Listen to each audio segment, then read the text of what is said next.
श्रीमन्महागणाधिपतये नमः। श्री सरस्वते नमः। श्री गुरुदेव दत्तात्रेयाय नमः।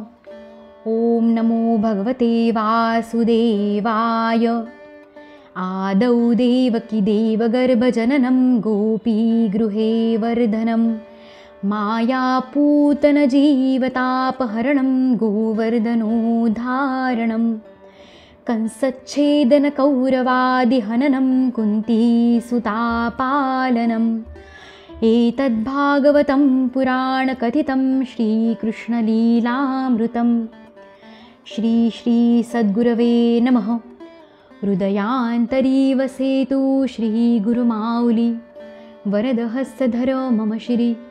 तव प्रेमलाभो जन्म जन्मान्तरी उद्धारावे कृपावा श्रीहरिराया। श्रीमद्भागवत महापुराण तृतीय स्कंध अथ 30 देहासक्त पुरुषांच्या अधोगतीचे वर्णन। श्री कपिलदेव म्हणतात, जसा वाऱ्याने उडून जाणारा मेघांचा समूह त्याची ताकद जाणत नाही, त्याचप्रमाणे हा जीवसुद्धा बलवान काळाच्या प्रेरणेने निरनिराळ्या अवस्था व योनींमध्ये भ्रमण करीत राहतो, परंतु त्याचा महान पराक्रम जाणत नाही। जीव सुखाच्या अभिलाषेने ज्या ज्या वस्तू मोठ्या कष्टाने मिळवितो त्या त्या भगवान काल नष्ट करतो, त्यामुळे त्याला अत्यंतिक दुःख होते। याचे कारण हेच आहे की हा मंदमती जीव मोहामुळे आपले हे नाशवान शरीर व त्याच्याशी संबंधित घर, शेत, धन इत्यादी नित्य आहे असे मानतो। या संसारात हा जीव ज्या ज्या योनीत जन्म घेतो त्यातच आनंद मानू लागतो आणि त्यापासून विरक्त होत नाही। हा भगवंतांच्या मायेने असा मोहित होतो की कर्माप्रमाणे नरकातल्या योनींमध्ये जन्म घेऊनही तेथील विष्टा आदी तुच्छ भोगांमध्येच सुख मानल्या कारणाने ती योनी सोडू इच्छित नाही।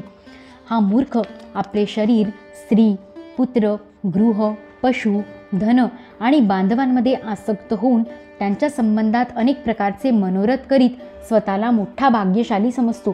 त्यांच्या पालनपोषणाच्या चिंतेने याचे संपूर्ण अंग काळजीने जळत असते, तरी दुर्वासनांमुळे हृदय दूषित झाल्या कारणाने हा मूर्ख नेहमी यांच्यासाठी निरनिराळे पापे करीत राहतो।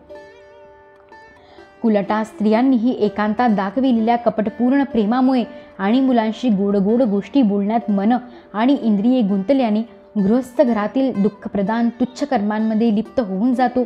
त्यावेळी सावध होऊन जर त्याला एखाद्या दुःखाचा प्रतिकार करण्यात यश मिळाले तर तो त्याला सुखासारखे मानतो। इथून तिथून भयानक हिंसा वृत्तीने धनाचा संचय करून अशा लोकांचे पोषण करतो की ज्यांचे पोषण करण्यामुळे हा नरकात जातो। स्वतः तर त्यांच्या खाण्यापिण्यातून उरलेले अन्न खाऊनच राहतो। वारंवार प्रयत्न करूनही जेव्हा याची उपजीविका चालत नाही तेव्हा हा लोभाने अधीर होऊन दुसऱ्याच्या धनाची इच्छा करू लागतो। जेव्हा दुर्दैवाने याने कोणतेही प्रयत्न सफल होत नाही आणि हा मंदबुद्धी निर्धन होऊन कुटुंबाचे भरणपोषण करण्यास असमर्थ होतो, तेव्हा अत्यंत दीन आणि चिंतातुर होऊन दीर्घ सुस्कारे सोडू लागतो। हा आपले पालनपोषण करण्यास असमर्थ आहे असे पाहून ते स्त्री पुत्रादी याचा पहिल्यासारखा आदर करीत नाहीत, जसे कंजूस शेतकरी म्हाताऱ्या बैलाची उपेक्षा करतात। एवढे होऊनही याला वैराग्य येत नाही। ज्यांचे याने स्वतः पालन केले होते तेच आता याचे पालन करतात। वृद्धावस्था आल्या कारणाने हा कुरूप होतो, शरीर रोगी बनते, जठराग्नी मंद होतो, भोजन आणि पुरुषार्थ दोन्हीही कमी होतात। तो मरणोन्मुख अवस्थेत घरी पडून राहतो आणि कुत्र्याप्रमाणे स्त्री पुत्राधिकांनी अपमानपूर्वक दिलेले अन्न खाऊन उदरनिर्वाह करतो।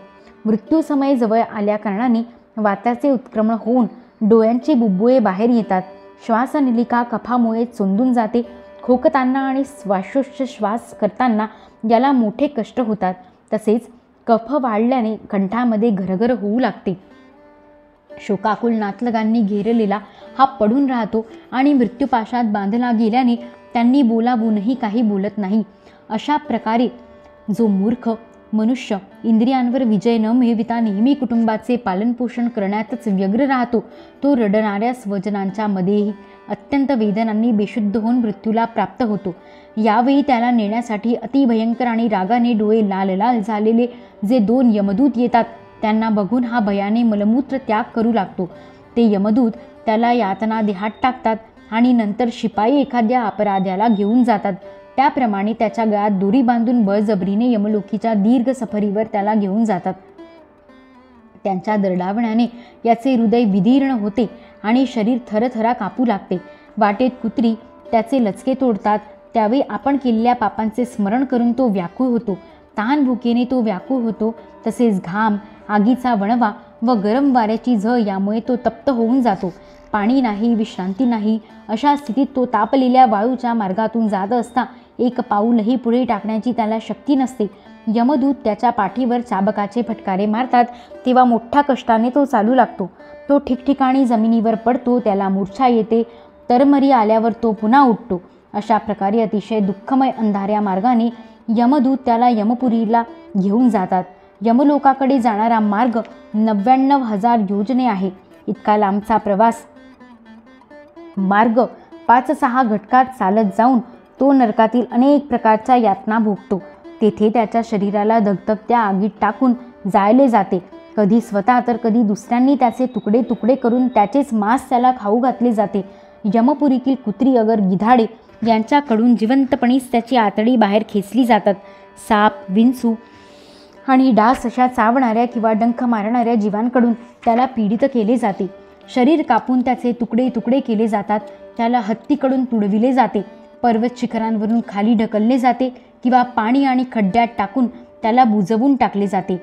त्या सर्व यातना तसेच अशा प्रकारच्या तामिस्त्र, अंधतामिस्त्र, रवरव इत्यादी नरकांच्या अनेक यातना स्त्री असो वा पुरुष त्या जीवाला परस्परांच्या संसर्गाने होणाऱ्या पापांमुळे भोगाव्याच लागतात.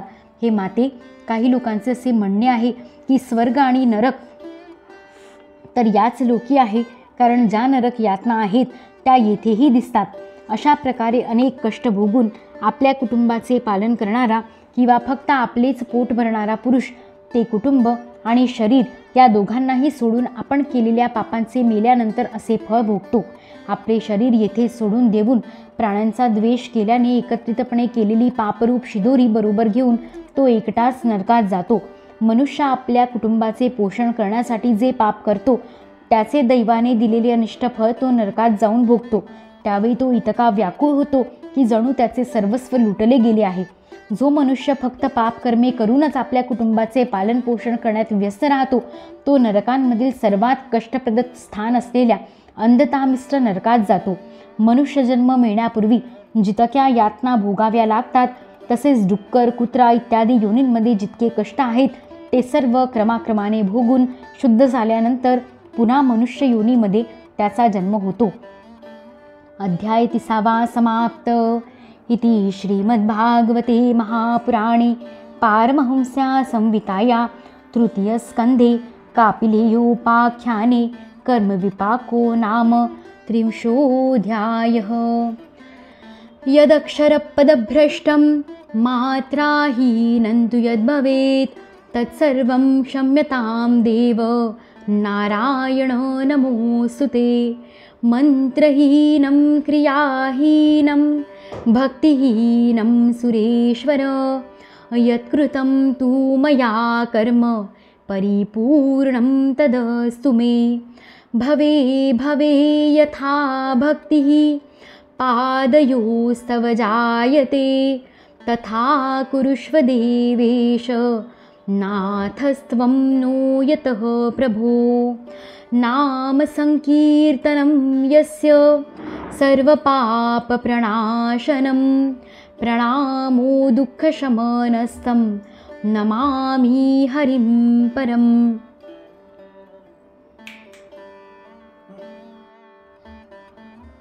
अखंडात्मा विनाशी दत्त तया पदीलाविती जे स्वचित्त. वित्तभ्रमा सोडिती ते कृतार्थ तो पूर्ण आनंद गुरु समर्थ. ऋषिकेशमेवागमनः काय जातं हरे ज्ञानतो विश्वसाक्षिन्. क्षमस्वापराधं क्षमस्वापराधं क्षमस्वापराधं प्रभो क्लिन्नचित्त. श्रीकृष्णार्पणमस्तु.